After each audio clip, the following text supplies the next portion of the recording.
अस्सलाम वालेकुम, this is कफ़ील कासिम और आज हमारा जो टॉपिक ऑफ डिस्कशन है वो CSS के ट्यूटोरियल सेशन का एपिसोड 3 की तरफ हम जाएंगे। आज हम ये डिस्कस करेंगे कि जो पेपर अटेम्प्ट है जिसकी वजह से जनाब बहुत सारे ऑप्शनल सब्जेक्ट्स में स्कोर को जो नॉर्मल स्कोर आना होता है उसको एक्सीलेंट बनाया जा सकता है, और कौन कौन सी वजूहात ऐसी हैं जिनकी बिना पर जनाब जो पेपर अटेम्प्ट हमारी जो मार्क्स हैं, ग्रेड्स हैं, उसको एक्सेल करवा सकती है, या वो कौन सी वजूहात हैं कि हमारा इतना अच्छा एनालिसिस लिखने के बावजूद भी जनाब अच्छे स्कोर नहीं आता हमारा। सो इस पे हमारी आज टॉपिक ऑफ डिस्कशन आज हमारी बात होगी।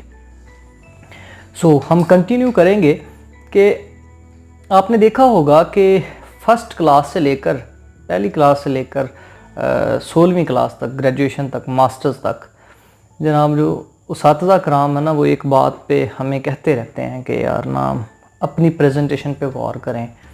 वो तमाम चीज़ें एग्ज़ामिनर को बता के आएँ जो आपको आती हैं, और उन तमाम चीज़ों को एग्ज़ामिनर से छुपा के आएँ जो आपको नहीं आती हैं, जिनके बारे में आप अभी क्लियर नहीं हैं, एम्बिग्विटीज़ आपके दिमाग में चल रही हैं।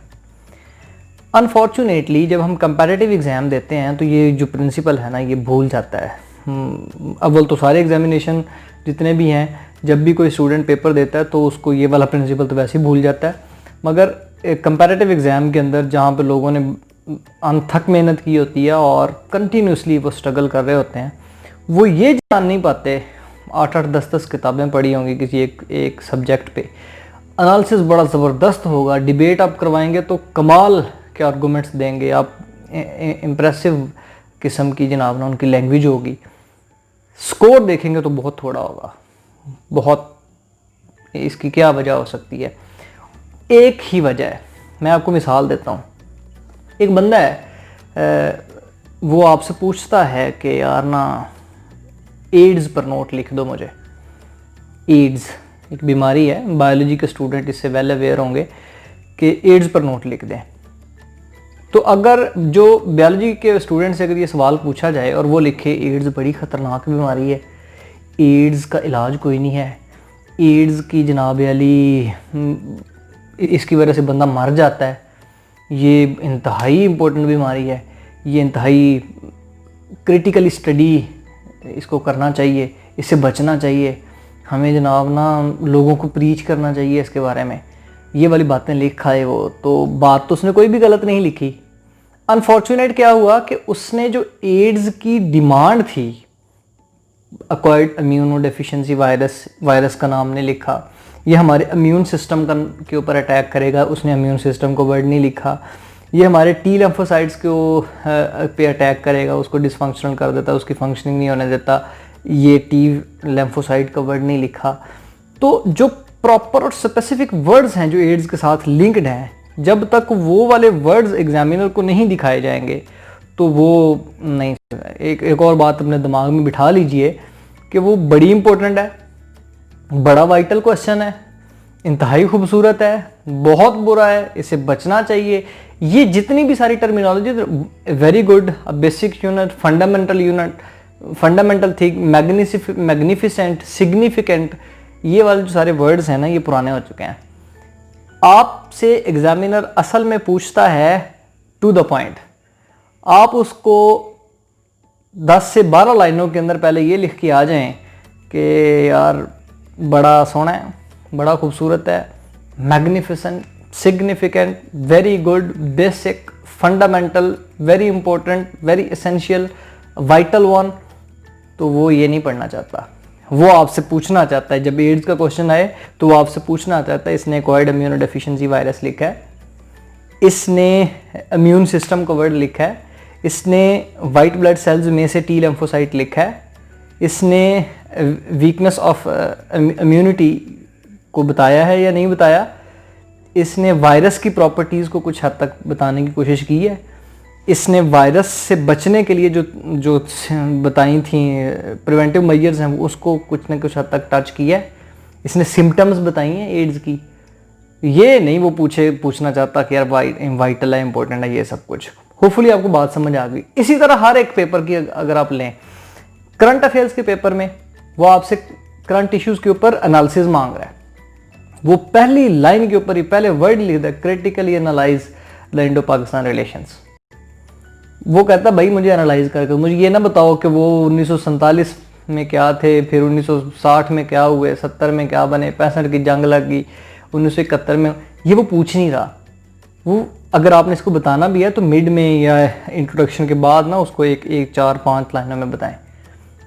असल में बताएं कि अब जो सूरत हाल चल रही थी, करंट अफेयर्स का पेपर असल उसका मकसद ये है कि वो करंट टॉपिक और टॉपिक्स को डिस्कस करना चाहता है। पाकिस्तान अफेयर के अंदर वो सवाल पूछ लेता है कि सर सैयद अहमद ख़ान की जो एजुकेशनल सर्विसेज हैं उसने पाकिस्तान की बुनियाद रखी, तो आपका मकसद ये है कि आप सर सैयद अहमद ख़ान की जो एजुकेशनल सर्विसेज हैं उससे पॉलिटिशियंस को प्रोड्यूस करवाएं, फिर उनसे एक पॉलिटिकल पार्टी जन्म ले, फिर वो पॉलिटिकल पार्टी अपने राइट्स के लिए लड़े, फिर पाकिस्तान की इस्टेब्लिशमेंट हो। विदाउट द एजुकेशनल इंस्टीट्यूशन वो जो सेंस था, वो जो पॉलिटिकल राइट्स की प्रिजर्वेशन थी, वो ही नहीं हो सकती थी।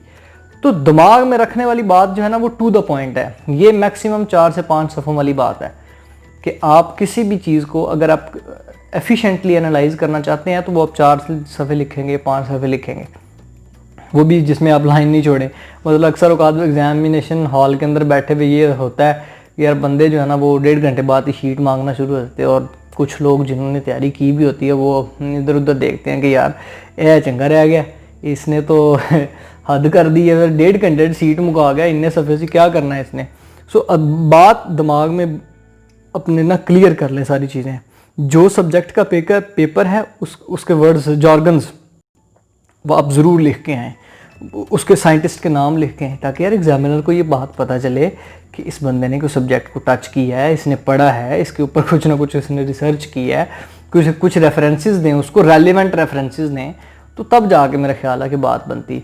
ये जो होपफुली आपको समझ आ गया, ट्रेडिशनल जो तरीका था ना बड़ा इंपॉर्टेंट है। वैसे ये सब कुछ मेरा नहीं ख्याल कि वो एग्जामिनर डिमांड करता है। सेकंड थिंग, आपकी प्रेजेंटेशन इतनी कमाल होनी चाहिए कि आपको थोड़ा भी आता है ना, तो जो थोड़ा आता है आप उसको बता के आएंगे, जनाब मुझे ये आता है और ये आप इसमें से डिमांड, उसमें से कुछ 2-4 पॉइंट आपके मिस भी हो रहे थे, there is no issue at all. असल में जिस बंदे को ज़्यादा आता है और वो एग्जामिनर को दिखा के नहीं आया कि मुझे ज़्यादा आता है, वो फेलियर में चला जाएगा। और जिस बंदे को थोड़ा आता है और वो बता के आ गया एग्जामिनर को कि मुझे ये भी आता है, ये भी आता है, ये भी आता है, ये 4-5 पॉइंट है जो मुझे आता है, तो एग्जामिनर डेफिनेटली उसकी प्रेजेंटेशन से इम्प्रेस होगा। प्रेजेंटेशन मैटर करती है जी, प्रेजेंटेशन के बिना दुनिया में कोई सिस्टम भी नहीं चल रहा। हुजूर को आप कहीं पे भी चले जाएं, या जनाब शादी ब्याह में चले जाते हैं, अपना बंदा अपने आप को प्रेजेंटेबल बना के जाता है, आप किसी से मिलने चले जाते हैं प्रेजेंटेबल बना के जाता है। आप पेपर का जब अटैम्प्ट करने जा रहे हैं तो उसको भी कम से कम कुछ प्रेजेंटेबल बना के दें, ताकि एग्जामिनर जनाब ना कुछ इम्प्रेस हो, पता लगे जनाब सोने कपड़े पा गया इन्हें, सोनी लिखाई है और साफ़ सुथरा लिखा है। लिखाई गंदी होना बुरी बात नहीं है, आप उसको साफ़ ना होना ये बहुत बुरी बात है। गंदी होना मतलब आपकी लिखाई कुछ बंदों की टेढ़ी होती है, कोई बात नहीं, आप अपनी उस लिखाई को साफ साफ करके लिखें। ये तो नहीं ना कट लगे हुए हों और ये इधर लगाओ और ये इधर लगाओ। Third and most important thing, आप हर क्वेश्चन के अंदर ना अपनी ओपिनियन ज़रूर दे के आएँ कि आप उसने पूछे या ना पूछे, आप अपनी ओपिनियन को कुछ ना कुछ हद तक उसको दे के हेडिंग दे बाकायदा, इधर ये मेरी पर्सनल ओपिनियन है, और कनेक्टर्स को यूज़ करके आएँ। होपफुली ये वाली जो कुछ बातें हैं पेपर प्रेजेंटेशन के ऊपर, प्रेजेंटेशन मैटर्स अ लॉट। अगर कोई भी बंदा ये सोच रहा है ना कि यार ये जुगाड़ ही है, और देखें 3 से 4-5 मिनट के अंदर ना वो आपका पेपर चेक कर देगा, या 10 मिनट लगा देगा, तो 10 मिनट के अंदर वो 40 सफ़े बंदा कोई भी नहीं पढ़ सकता।